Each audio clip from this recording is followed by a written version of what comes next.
Binge and Purge.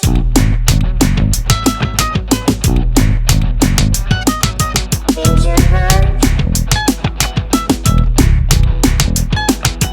Binge and Purge.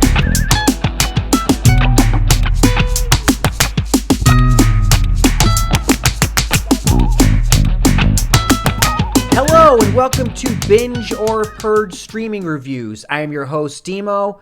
My co-host, as always, is Joe Taylor. This is episode 81. 81. Good to see you, man, as always. Yes. Anything you want to start off with? Oh, yeah. Of course. Go ahead. On our last episode, you were going crazy about Kyle Dunham. Is that his name? Dunnigan. Kyle Dunnigan's Starboat. Yeah. Why, Joe? You didn't like it? Why? I thought it was funny, man. His impressions are okay. His impressions are good. Yeah. Okay. But that deep fake looks like it was done on a speak and spell. It's bad, man. Okay. Well, it's probably pretty, we're not there yet technology-wise. What are you talking about? Look what they do with Luke Skywalker and Tom Cruise. I know he doesn't have the budget for these deep fakes, but I mean, it's like third grader, okay, here's the software you get for the preschoolers to do deep fakes. I'm not blaming him, but I'm saying whatever technology or software he is using sucked. Okay. I'm glad you liked it. It's a fair criticism. I'm not coming down on his impressions. His impressions are good, especially his Ben Shapiro. I thought his Ben Shapiro was really good. His Joe Biden, whatever. Whatever.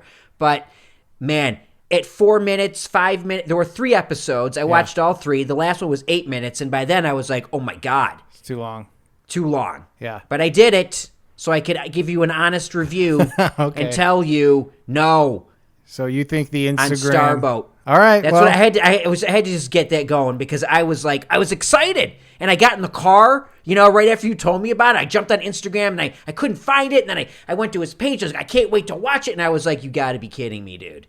Wow. Yeah. Okay. Well. But hey, hats off to you, man. The Michael Jackson stuff cracked me up. Like I said, his impressions are good. Let's move on. Okay. All right.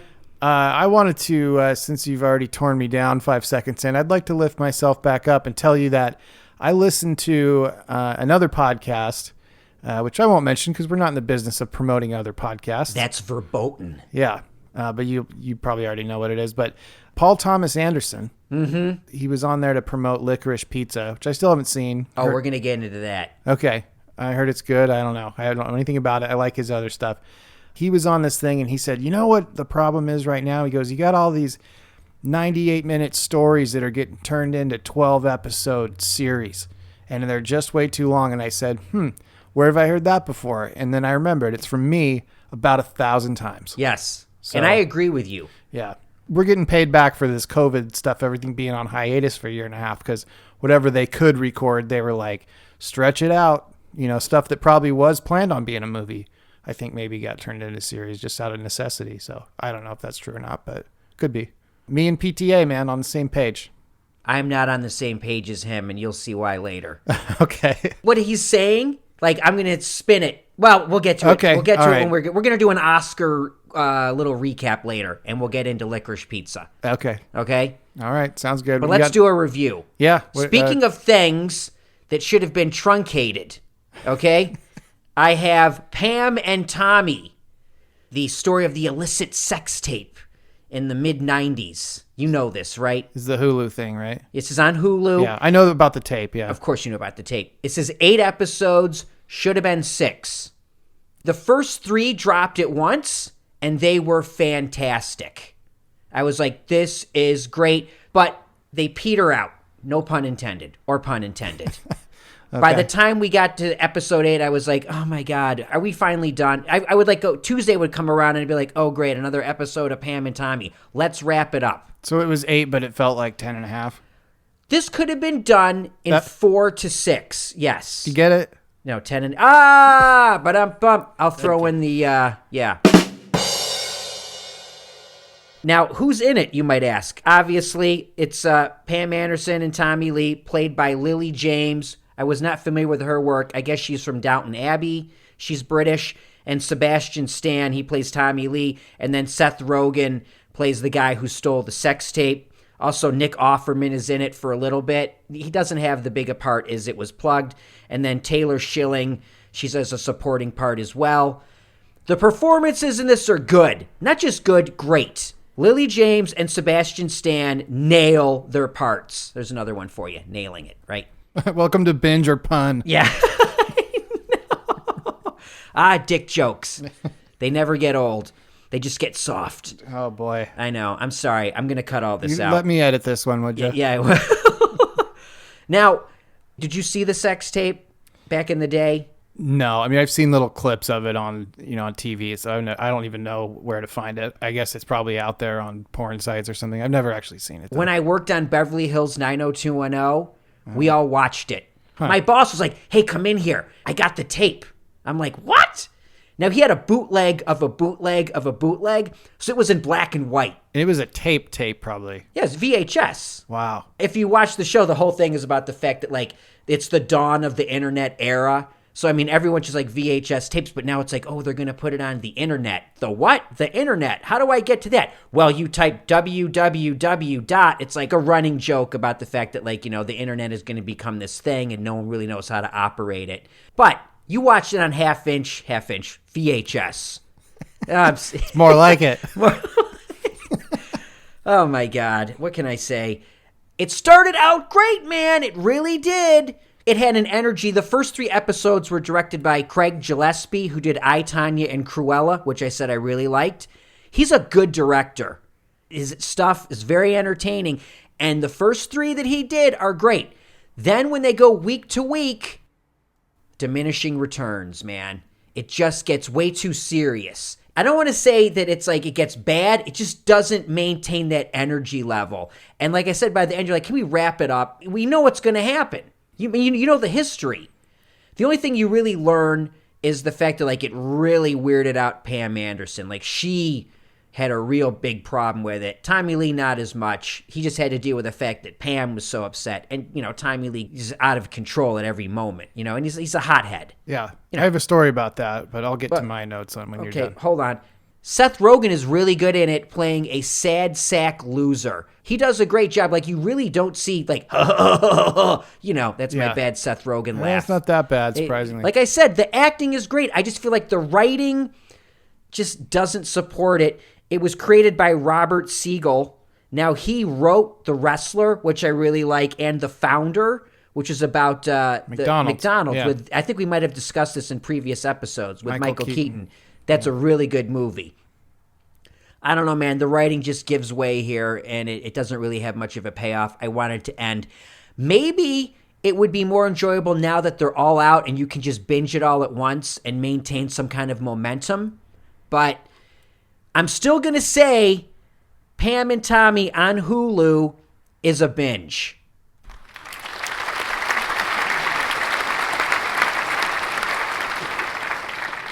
I know you want to say something else and get into this, but I also want to mention it unnecessarily rips on Motley Crue, and I don't know why. Like, it takes jabs at Motley Crue any chance it can get, and I'm like, why the Motley Crue hate? I don't think, like, ripping on Motley Crue contributes to the story.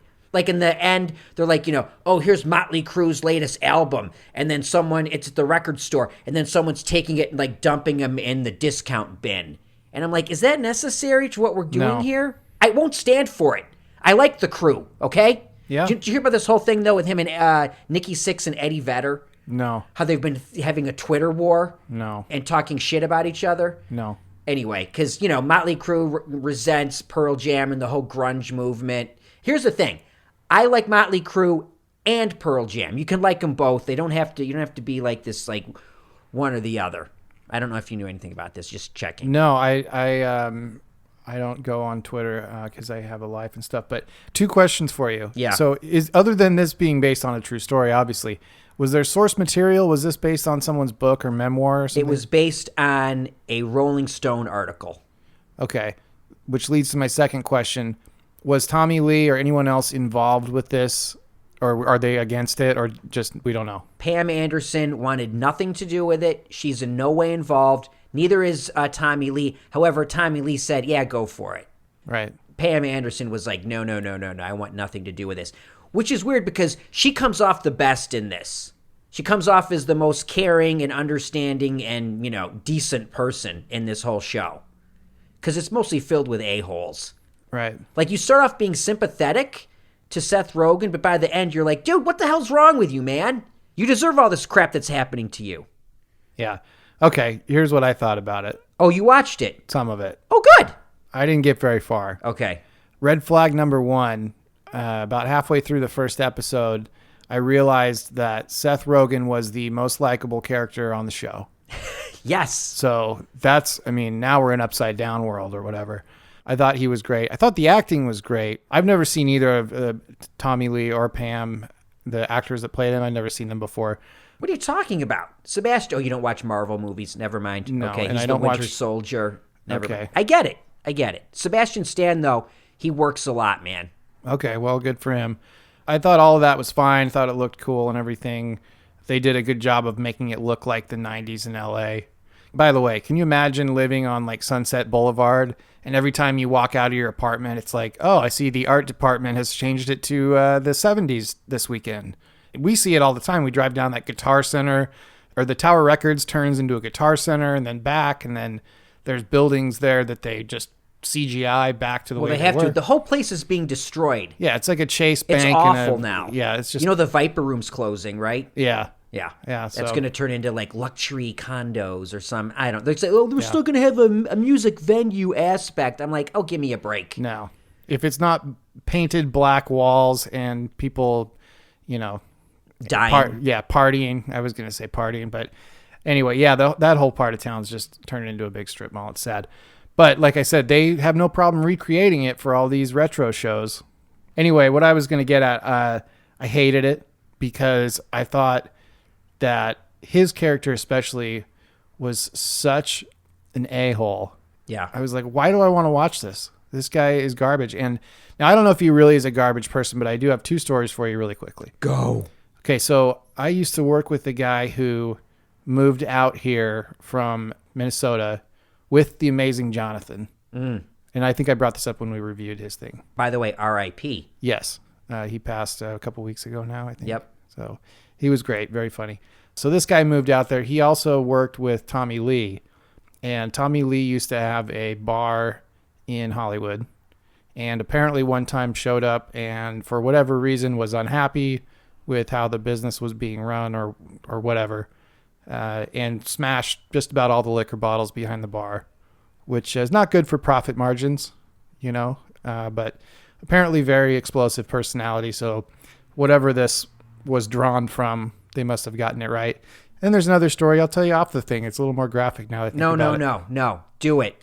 Well, so this guy said the first time he ever met Tommy Lee, he knocked on his door and he goes, come in. And he comes in and he was in the middle of an act with some young lady and just had no qualms about him just walking in while he was, Coitus, Joe. it was coitus, yeah. Oh, wow. Yeah. All of this has been separately, independently supported. Confirmed. With other anecdotes. So Everybody knows Tommy Lee's a douchebag, dude. Come on. I guess. So anyway, I just didn't want to watch it. I was like, it felt mean-spirited. It felt like ugly. I mean, I guess the real story is not great to begin with. So that's what kind of makes me wonder, why make a series about this thing that wasn't good for anybody, really? I mean, it was, I guess, monetarily good for some people, but I just didn't like it. It felt icky. I hear you. How far did you get, though? Like 1 episode. Okay. I say watch the first 3 and bail. Oh, Those are the fun ones. And then it just gets to just like, just the lawyers and the, I want to sue. I don't want to sue. Sign the paper. Don't sign the paper. I'm not going to. Pam, why won't you listen to me? I'm trying. Like, you just free. Let's move on. I just wanted to say real quick, I didn't like when he was yelling at the construction worker, changing his mind, berating him. I just thought it was very mean, and I didn't want to watch it. Didn't want to support that kind of stuff. There you go. Okay, moving on. Yes. I watched a mini-series on Netflix called Pieces of Her. Have you heard about this before, just about half an hour ago? Nope. I don't know if it's getting promoted a lot. It's hard to tell, like, depending on your Netflix algorithm, if you would have even seen a thing for it. But this is a mystery thriller action sort of thing, kind It of like looks new. It says that first episode debuted March 4th of this year. yeah, it just came out. Oh, Brand new. great. Oh, Toni Collette, you like her? yeah. She's a solid actress for sure. She's very good, and her daughter is played by Bella Heathcote. Very lovely young lady, incredible acting all around. She was on nothing really you would have seen. A lot of small stuff. Strange Angel. Remember that weird Jack Parsons thing? Those words made no sense to me. Strange Angel, Jack Parsons. Strange Angel was on CBS Plus. He was the father of modern rocketry, but he was also into the occult. Nerd alert. Yeah, I know. That's why I'm surprised you haven't seen it. Anyway, she plays the daughter.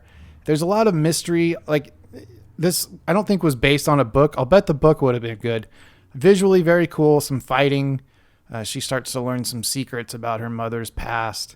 It's got a little bit of like It is based on a book. It says it right here. Okay, well, there you go. Inspired by best-selling author Kieran Slaughter's book of the same name. Pieces of her follows mother and daughter Laura and Andy Oliver as a violent attack in their... I can't read. My eyes are shot. These glasses are done. Everybody, I wear glasses and I need a new prescription. Whatever. Violent attack in their quiet town proves Laura's past is back to haunt them with a vengeance. Yeah. Okay, this sounds good. No? Well, this is why I wanted to bring up that Paul Thomas Anderson thing. Because okay. 8 episodes, about an hour each, it would take about the same amount of time to actually read the book. These TV shows and movies are supposed to save us time. And I think, like a lot of things we've been talking about, it's too long. It's way, way, way too long. I got 6 episodes in, and I didn't finish the last 2. You're done with it? I'm done with it. Wow. Because it takes a whole other turn. And it's like, okay, is this about the thing that it's about? Or now there's this whole second story? It had a little bit of a Judd Apatow, like the first story ends in the second part of the second act, and then like a whole other movie starts. Oh, God. You know what I mean? Funny people. Yeah. Well, a lot of his movies. But yeah, that one particularly. It's like, oh, why couldn't you save that for a sequel? So it was kind of 2 stories in one, and I didn't like that. Really fun to watch the first few episodes. A lot of surprises. I had no idea what this was. I just thought it kind of looked like Gone Girl or something like that. It just gets dark, and it gets too much in the weeds, too much detail about all this stuff. The premise would have worked in a shorter amount of time. This is 8 hours of material. I don't think it's worth 8 hours, so I'm going to say Purge. All right. That is Pieces of Her on Netflix. Yeah. Can I do another one? Please. Okay. This one I've been excited for. Oh, good. And you know why? Because it's a hidden gem. Hidden gem. Oh, here we go, folks. Your nickname in college. Okay. You're a little bit older than me, but I think this show probably happened intergenerationally. Remember Ren and Stimpy? Yes. Okay. This is called Happy, Happy, Joy, Joy, the Ren and Stimpy story. Oh, no way. Yeah, it's a documentary, 107 minutes long. It's on Pluto. Now, I know some people might be saying, what is Pluto? I have no idea. It's an app on the smart TV. I don't know how I got it. It apparently is free. So if you have a smart TV, you can download the Pluto app and watch it for free. It turns out, Dimo, this may surprise you. Yeah. The guy who created Ren and Stimpy was deeply troubled. No. Yeah. You're kidding. Now, this premiered in January of 2020 at Sundance. And then, 2-3 months later, all the theaters closed, so it never really got a release after Sundance. Directed by Kimo Easterwood and Ron Cicero. Neither have done anything that you've probably heard of, but they've been around. It gets into a lot of stuff. It starts with this executive at Nickelodeon named Vanessa Coffey. She fought for the show. She had done Doug and Rugrats and all that stuff. She fought for Ren and Stimpy to get on the air, even though they were like, this is not, even at its tamest, was not really a children's show. No, it was At for all. college kids. Yeah. It really took off, and I don't really remember it being as big as it was, but apparently it was the thing. They were the cool kids in Hollywood, especially in the animation world, for a while. And really the only thing that came before it was like The Simpsons. What about Beavis and Butthead? Wasn't that after? Oh, no, it was before. You sure? Wait a minute. No, it was after. It was Oh, after. my God. What's wrong with me? And if you're not familiar with Ren and Stimpy, folks at home, All of our listeners know Ren and Stimpy. okay. There's not one of them that doesn't. Okay.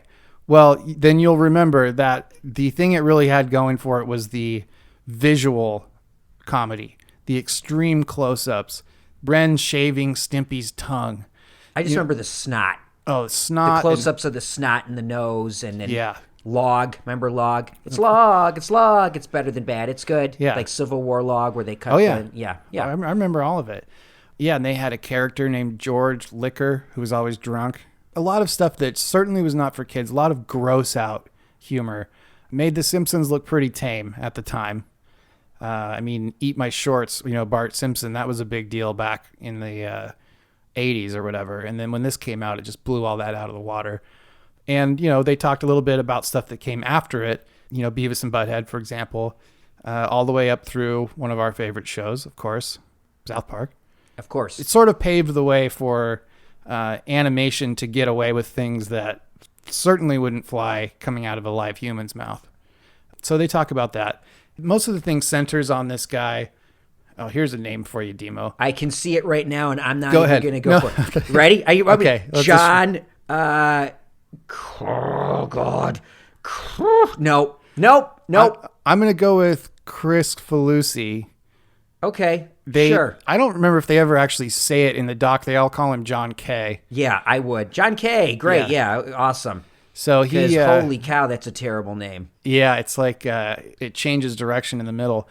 It talks, and he's interviewed for the thing too, and he's very open and honest and regrets a lot of what happened. So basically, they became very cool, and like all great things, started to come off the rails. Episodes started being late. He started abusing, verbally at least, his staff. No one wanted to work there anymore. He would just rip up people's drawings and stuff. Very difficult guy, possibly some mental stuff going on, possibly some substance, probably both. This has a couple interviews with Bobby Lee, Jack Black, but a lot of the interviews are with people that worked there at Spumco. Spunk? Spumco. Spum. Yeah. SPUM? KO. Yeah. Okay. The executive who fought for the show, she's interviewed a lot. That's the best part of the documentary, I think, is Vanessa Coffey talking about what it was like working with John and kind of going between him and standards and practices and kind of fighting for him. And then after a while, he turned on her, which is something that someone does when they're not thinking straight, because she was really fighting for him all along. Towards the end, he started saying, okay, yeah, I'll take those notes. And then he would tell the animators, put that back in, even though they had been told, no, we can't air that. There's one whole episode they pulled because it was so violent. It just got more and more outlandish, and not funny outlandish, like mean. He was also the voice of Ren, by the way. Oh, okay. So imagine an actual human that can identify with that psychopathic character, and that explains a lot about him. Then it gets even darker. He started dating a 16-year-old girl when he was 36. Oh, whoa. Possibly back when she was 14. He admits. No, dude. Yeah, no. that's too young. Yeah, just a little bit. Yeah, just for the record. Creepy alert. Creepy alert. Come on, dude. No. This is all bad. No, that wasn't good. And then she came out to California to live with him when she was 17. And you said he was 36 or something? He was 20 years older than her. Yeah. Oh, God. So he ended up losing the show, basically. They took it away from him. They gave it to one of the other kind of animation supervisors / co-directors, this guy, Bob Camp. All very colorful, interesting characters, and they talked to almost everyone that was working there back in the heyday.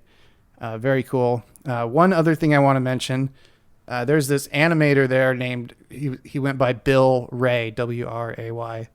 I didn't realize this, but I follow him on Instagram at William Ray, and he posts some of the coolest pictures I've ever seen, like paintings. I think a lot of them are his, a lot of them are other people's. He's a, doing air quotes, curator or whatever. But he also still does painting and animation and stuff. Some very, very cool stuff. He did the one of Superman, the Hollywood Boulevard Superman, sitting in his crappy studio apartment with some empty beer cans next to him, just kind of looking at the ground. I've seen that. Yeah. Some very cool, like, Hollywood art. You know, I'm not a big art fan, but I really like his Instagram, at William Ray, W-R-A-Y. So Bill Ray was one of the guys. I think he did background scenic or something like that. So that's just something I want to throw out there. This thing is interesting. It's very interesting. And like I said, it starts out fun, gets darker and darker and darker and darker. It's a tale of tragic success. All right. And it's very honest. The guy's a good interview subject. The lady from Nickelodeon's great. Happy, happy, joy, joy. The Ren and Stimpy story on Pluto. It's a binge.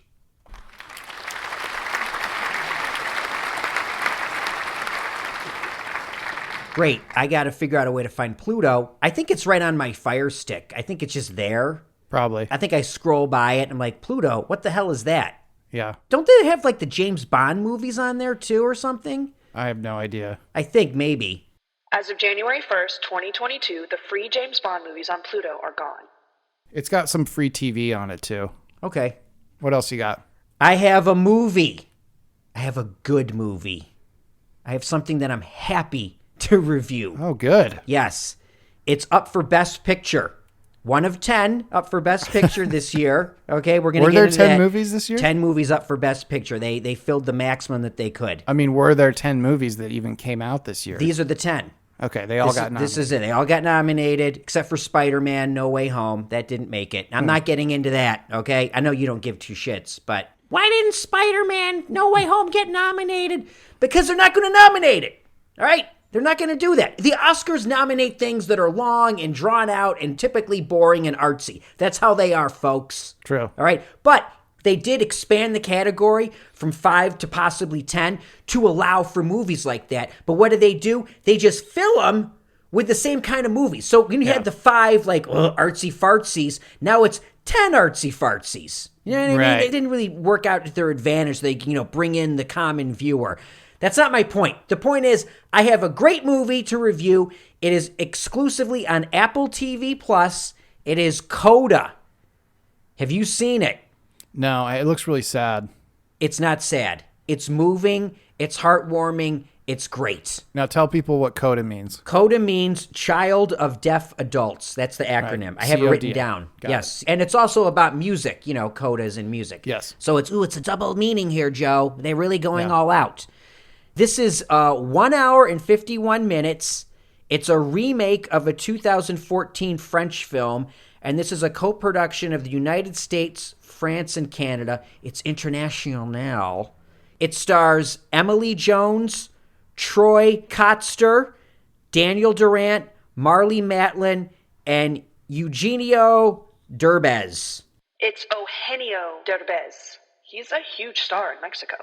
Now, Troy there, he's already winning all the awards for Best Supporting Actor. He's nominated for that. This is nominated for Best Picture, Best Adapted Screenplay, and Best Supporting Actor. He's a lock for Best Supporting Actor. Okay, he already won the Critics' Choice the other day, and he'd already won the SAG Award for Best Supporting Actor in a Feature. Everyone's really good in this. Emily Jones is the lead. She's the daughter of her family. Both her parents are deaf. Her brother's deaf. She's the only one that can hear, and she has a great singing voice. She's really talented, and it's about her trying to deal with the fact that, she wants to sing and perform, but she's also got to deal with the family business, and they're fishermen. It's simple, and it's perfect. It's moving. By the end, you are going to be crying. It's just a well-told, simple story about this girl and her deaf family. On Rotten, it's got a 95% with the critics and the audience a 93%. If you don't like this movie, there's something wrong with you. Now, I will say there's no big surprises. It's sort of paint by numbers, but I don't know, the formula works, man. And it's CODA on Apple TV Plus. Huge binge.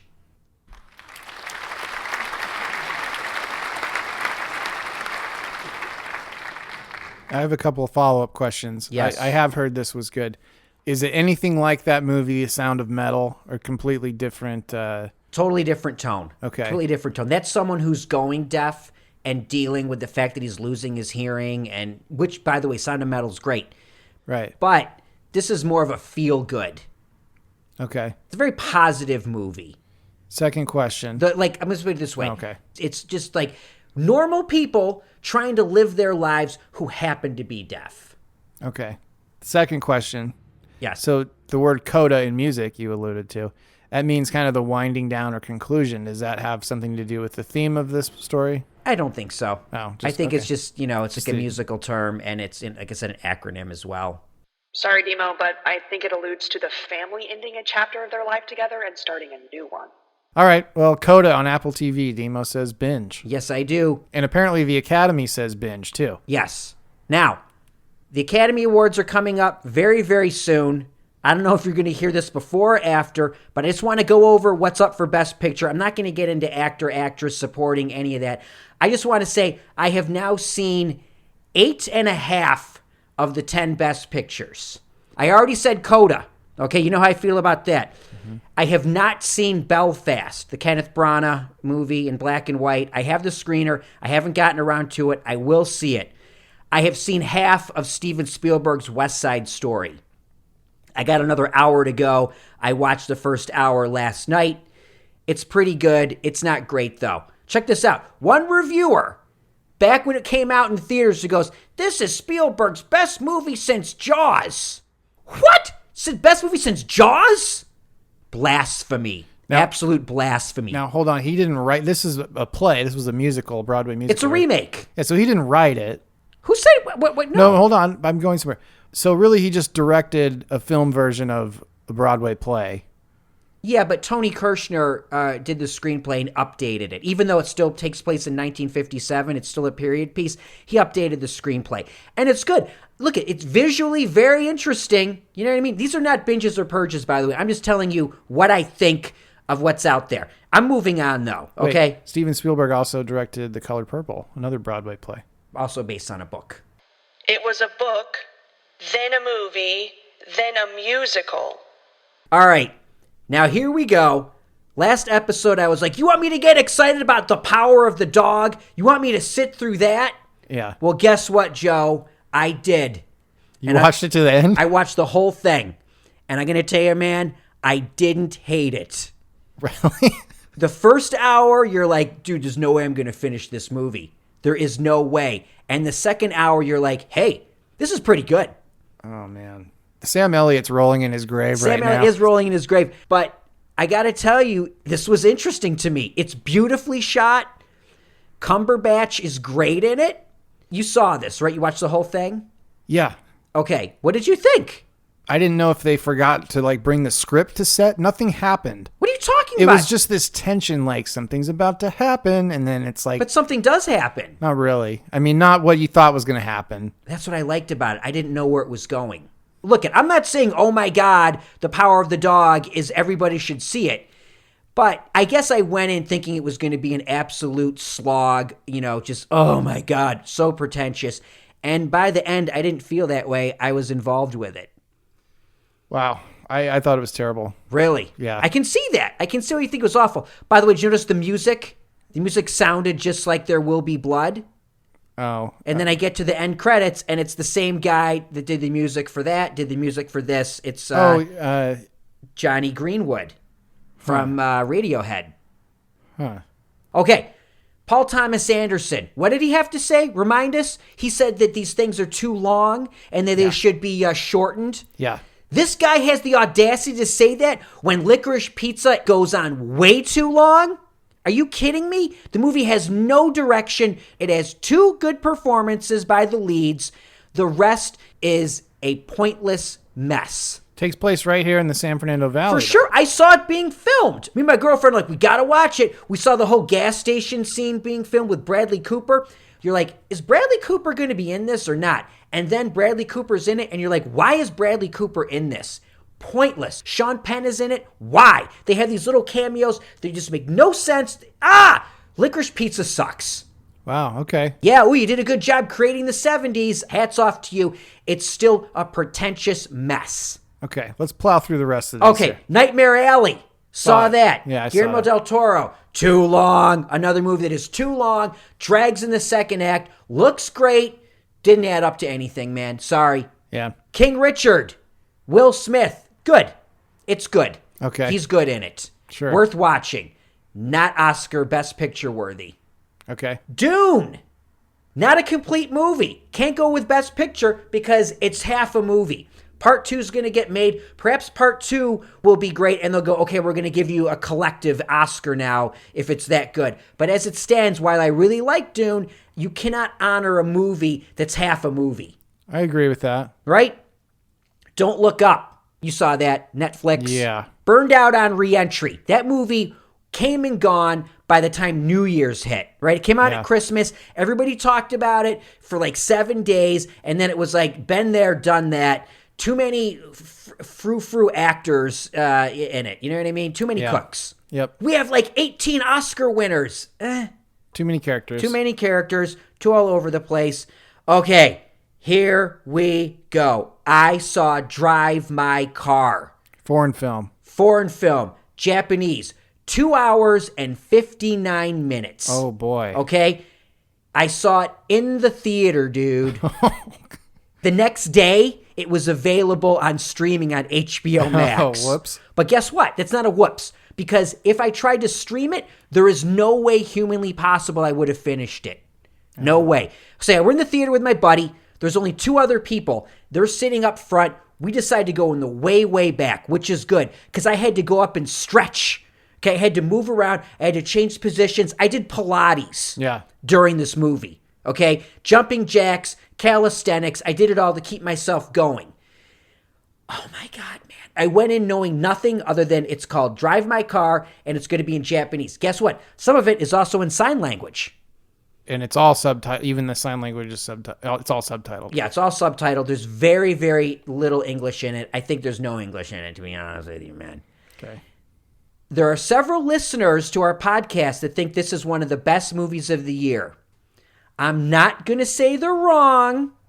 This movie stayed in my head as incredibly long and drawn out. And while I'm watching it, I'm like, kill me, kill me. But as the days went by, I kept thinking about it. But holy cow, man, it is hard to sit through. And like I said, if you're going to try to stream this at home, you're not going to make it. It makes The Irishman look like a sprint. Wow. There's a lot of driving in it, dude.